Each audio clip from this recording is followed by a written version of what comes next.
A major development in Central Africa could reshape not only the Democratic Republic of Congo and Rwanda, but also the global minerals market. According to documents seen by Reuters, Congo and Rwanda are preparing to work with international partners, including the United States, on a new economic framework. The 17-page draft, now under discussion, is designed to regulate the region's mineral trade and attract billions in investment.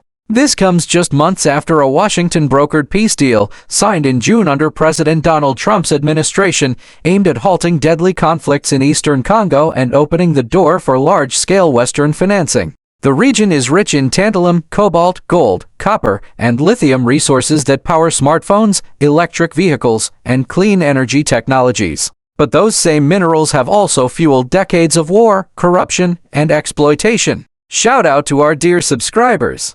To our non-subscribing friends, your support is just as valuable. If you can take 1 second to hit the subscribe button, that will be fantastic. But here's the challenge: progress on the security front is lagging. Rwanda has yet to withdraw its troops from eastern Congo, despite promises made under the Washington peace deal. Meanwhile, Congola's military operations against the FDLR militia, a group with ties to Rwanda's 1994 genocide, have not yet started. On the ground, the situation is tense. Earlier this year, M23 rebels seized major cities and mining areas in eastern Congo, deepening mistrust between Kinshasa and Kigali. A Congolese official told Reuters that economic cooperation with Rwanda is impossible as long as its army occupies part of our territory. Diplomats warn that without concrete progress on security, the new framework could stall. Still, both governments recently reaffirmed that each nation has sovereign control over its natural resources and pledged to stop armed groups from profiting off the minerals trade. For Congo and Rwanda, the stakes couldn't be higher: the chance to transform the world's most resource-rich region from a conflict zone into a global hub of industrial mining and economic growth. In June, Rwanda and the Democratic Republic of Congo signed that peace deal in Washington, hailed as a breakthrough for a region scarred by decades of war. But as analysts dig deeper, it's becoming clear that this agreement is about more than peace. It's about power, resources, and Washington's growing push to reshape the future of Central Africa. The United States has placed itself at the very heart of this process, mediating conflicts, backing reforms, and positioning itself inside one of the richest mineral regions on Earth. The draft economic framework reveals how Washington and its partners are working with Kigali and Kinshasa to restructure mineral supply chains. It calls for regulatory reforms, independent inspections of mining sites, and the creation of cross-border special economic zones. The plan also requires adherence to international transparency standards, such as the OECD's due diligence guidance. To oversee it all, annual summits, steering committees, and technical working groups would review progress. But behind the technocratic language lies a bigger story. The United States is using this peace deal to reduce global dependence on China. For years, Beijing has dominated mineral processing and maintained strong ties with Congola's mining interests. Today, Washington is seeking to break that grip.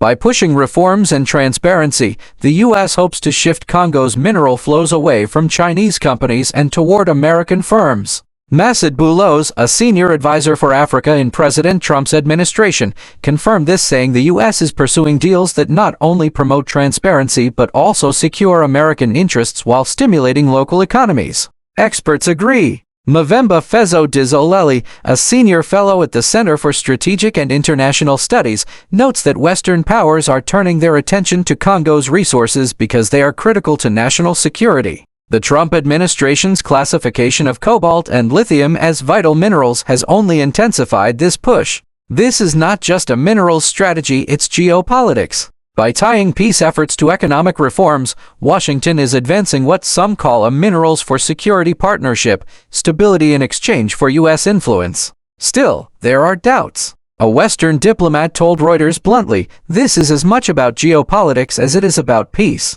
Skeptics point out that Rwanda has yet to withdraw troops, and Kinshasa has not launched its promised operations against the FDLR militia. Meanwhile, the M23 rebel group backed by Rwanda continues to destabilize eastern Congo, holding key mining areas and threatening the very reforms under discussion. For Kinshasa, this is not just about economics, it's about sovereignty. Officials insist there can be no economic cooperation with Rwanda while forces occupy Congolese territory.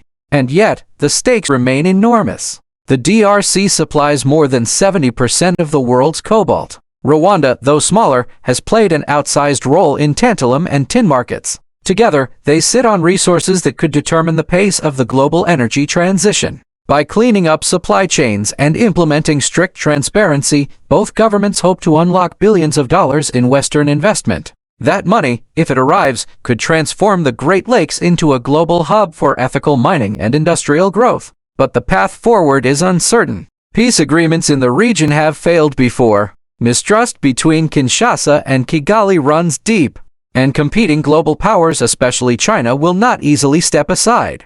For Washington, the payoff is clear: a foothold in Central Africa's mineral wealth, reduced dependence on China, and greater influence over a region too often defined by instability. So while the peace deal was celebrated as a step toward stability, the deeper reality is this: it also marks the opening of a new geopolitical contest. A contest where Congo's minerals are the prize, Rwanda's role is pivotal, and America is positioning itself not just as a mediator, but as a strategic investor. The question now: will this be the moment the Great Lakes region finally turns the corner toward stability and prosperity? Or will the weight of conflict, mistrust, and global competition pull it back into crisis? This is Sal Pierre, reporting for Vlogged.